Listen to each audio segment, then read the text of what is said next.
하이델베르크 교리문답 7주차는 20번째 질문에서부터 시작하여 23번째 질문으로 이어졌습니다. 이 신문답에서는 아담 안에서 모든 사람이 타락한 것처럼 그리스도 안에서 자연스럽게 모든 사람이 믿음 없이도 기계적으로 그렇게 구원받습니까? 라고 물었는데요. 그렇지 않죠. 진정한 믿음으로 그리스도에게 접목된 자들만이 예수님의 모든 은덕을 누리게 될 것이고요. 예수 그리스도의 은혜로 구원에 이를 수 있게 되었다라고 우리는 배웠습니다. 21문답에서는 진정한 믿음이라는 것을 물어보고 있어요. 우리가 믿음으로 말미암아 그리스도께 접목된 자만이 구원받는다. 그리스도의 은덕을 누리게 된다라고 했는데 그 조건이 되는 진정한 믿음이란 무엇입니까? 진정한 믿음은 무엇입니까? 하나님께서 말씀하신 그 말씀 안에서 우리에게 제시하신 모든 것이 진실하다는 것을 알고 있을 뿐만 아니라 성령 하나님께서 복음을 가지고 우리 안에 역사하신 결과로서 갖게 된 확신, 그게 바로 믿음입니다. 이것은 우리 자신에게 뿐만 아니라 다른 모든 사람들에게도 주시는 은혜라고 배웠죠. 하나님께서 오직 은혜로 그리스도의 은덕에 근거하여 거저주시는 우리의 공로나 우리의 자격이 아닌 은혜로 거저주시는 죄 용서함과 영원한 의로움과 구원에 대하여 확신하는 것이라고 배웠습니다. 이 믿음은 성령 하나님께서 복음으로써 우리 마음 가운데 일하신 결과이지 우리의 어떠함의 산물이 아니다라고 우리가 배웠습니다. 오늘 22문답에서는 그렇다면 그리스도인이 믿기 위하여 필요한 것은 무엇입니까? 라고 묻고 있는데요. 복음 안에 모든 것이 우리에게 약속되어 있습니다. 이것은 그리스도인의 믿음에 대한 조항들로 요약되어 있고요.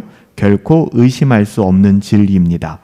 그렇다면 23문에 믿음에 대한 이 조항들은 무엇입니까? 네, 그것이 바로 사도신경입니다. 진정한 믿음은 복음의 약속에 기초하고 있죠. 사도신경은 복음적이며 성경에 기초한 것입니다. 그리고 이것은 믿음의 객관적인 실체의 내용이죠. 복음은 믿음에 대한 규칙입니다. 우리가 사도신경을 성경과 동일한 위치에 둘 수는 없지만 사도신경은 성경에 담겨있는 구원의 교리들에 대한 요약이기 때문에 그 위치가 굉장히 중요하다고 할 수 있습니다. 사도신경은 그리스도인들의 믿음에 대한 요약이죠. 우리가 무엇을 믿는가? 무엇보다도 사도신경의 각 조항들은 하나님의 약속에 대하여 말하고 있어요. 그래서 사도신경이 중요한 것이고요. 예를 들어 보면 사도신경에서 본디오 빌라도에게 고난을 받으사라는 항목을 고백할 때에는 우리는 그리스도의 고난을 기억하게 되며 하나님께서 우리를 위해 그리스도가 고난받게 하셨다라는 그 약속을 믿고 함께 고백하게 되는 거예요. 또한 십자가에 못 박혀 죽으시고 라는 항목에서는 우리의 죄를 위해 예수 그리스도께서 그 값을 지불하셨다라는 것을 기억하고 믿음이 더욱더 확고해지며 견고해지게 되는 것이죠. 이렇게 사도신경의 조항들은 우리들의 구원을 위해 주어진 약속에 관한 것들이거든요. 그래서 우리는 사도신경을 통해 믿사오며 내가 믿습니다 라고 우리의 신앙을 고백하게 되는 것이죠. 사도신경은 우주적이어서 모든 시대에 모든 교회에 적용됩니다. 우주적이며 의심할 수 없다고 하는 것은 변할 수 없으며 영구적이고 모든 세대 모든 교회에 적용된다는 거예요. 사도신경은 새로운 것이 아닙니다. 이것은 사도들이 고백했고요. 또 가르쳤던 것이고요. 아주 오래된 신앙의 고백서입니다. 이것은 진실하고 의심할 수 없는 그리스도인의 믿음의 조항들이죠. 사도신경은 절대 의심할 수 없는 내용들이에요. 왜냐하면 사도들에 의해서 작성되었기 때문이 아닙니다. 누군가는 사도신경이 사도들이 하나씩 고백하여 만들어진 12개의 고백서다라고 이야기하는데 그렇지 않아요. 사도신경이 중요한 것은 사도들에 의해 작성되었기 때문이 아니라 삼위일체 하나님에 대한 고백으로부터 나왔기 때문이에요. 그리고 그리스도의 계시에 근거하고 있기 때문이죠. 그렇다면 우리가 여기서 또 한 가지 생각해 볼 것이 있는데 성경에 있는 진리를 이렇게 요약해도 되는가라고 우리는 스스로 질문해 볼 수 있겠죠. 여러분, 이것은요, 하나님의 말씀이 교회에 주어졌잖아요. 그래서 교회는 그 하나님의 말씀, 성경의 진리를 요약해서 요리라고 하죠. 요리라고도 합니다. 이 교리를 세상에 제시하고 또 교회에 가르칠 필요가 있기 때문에 우리가 하나님의 말씀을 요약하는 것은 여러분 가능하다고 답할 수 있습니다. 그러나 사도신경은 성경과 동일한 권위를 가지는 것은 아니에요. 성경의 권위에 부속되는 것이죠. 성경이 1차적 권위를 가지는 것이고요. 사도신경은 이 성경의 권위로부터 도출된 권위를 위임하여 갖게 되는 것입니다. 여러분 설교도 마찬가지잖아요.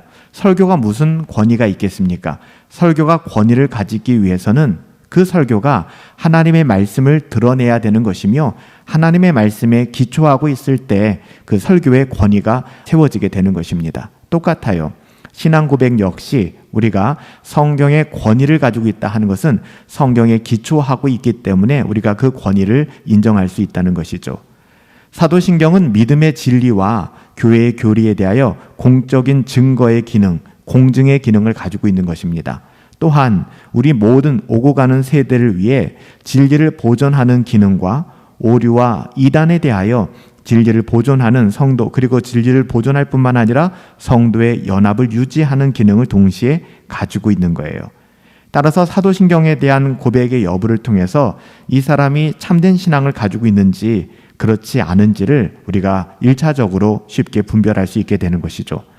사도신경의 조항에 따라서 이탈하거나 반대된다면 그것은 참된 신앙을 가졌다라고 우리가 할 수 없는 것이죠. 우리가 이것을 통해서 우리의 신앙을 검증할 수 있게 되는 것입니다.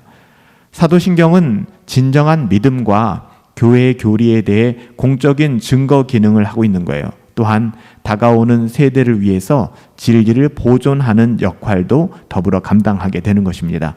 그리고 잘못된 오류를 분별하고 또 이단을 분별해내며 그것을 퇴치하는 기능 역시 사도신경이 가지고 있는 거예요. 또한 신자의 연합을 나타내죠. 우리가 사도신경을 통해서 이 공동체가 그리스도의 몸된 교회임을 고백하고 하나 되는 신자의 연합을 나타내고 또 신앙의 보존을 역할하는 수행도 감당하게 되는 것입니다. 그래서 사도신경을 공적 예배 가운데 믿음으로 함께 고백하는 것이죠. 우리는 7주차 교리문답을 통해서 진정한 믿음으로서의 사도신경, 이 신앙 고백의 중요성에 대해서 배웠습니다.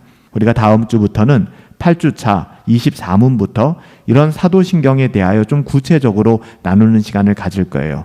사랑하는 여러분, 진정한 믿음은 막연한 기대감이나 막연한 생각들이 아닙니다. 하나님의 말씀을 통하여 우리는 진정 바른 믿음을 가져야 되고 그 믿음이 우리들에게 어떻게 드러나고 있는가 사도신경을 통해 우리의 신앙을 잘 점검해 갈 수 있었으면 좋겠습니다. 그런 은혜가 저와 여러분들 가운데 함께하기를 예수님의 이름으로 축복합니다.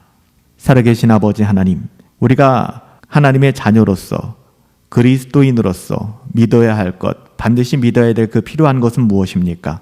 특별히 믿음의 선배들을 통하여 사도신경을 작성하게 하시고 인간의 어떠함을 도모하여 만들어낸 것이 아니라 성경의 가치와 복음의 가치를 통하여 우리가 무엇을 믿는가에 대하여 공동체의 고백을 만들어내고 또 학습하고 배울 수 있도록 인도하여 주심을 감사합니다.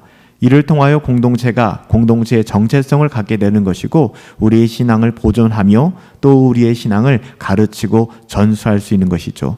살아계신 아버지 하나님, 진정한 믿음은 우리의 어떠함이나 막연한 기대감이 아님을 다시 한번 깨닫게 됩니다.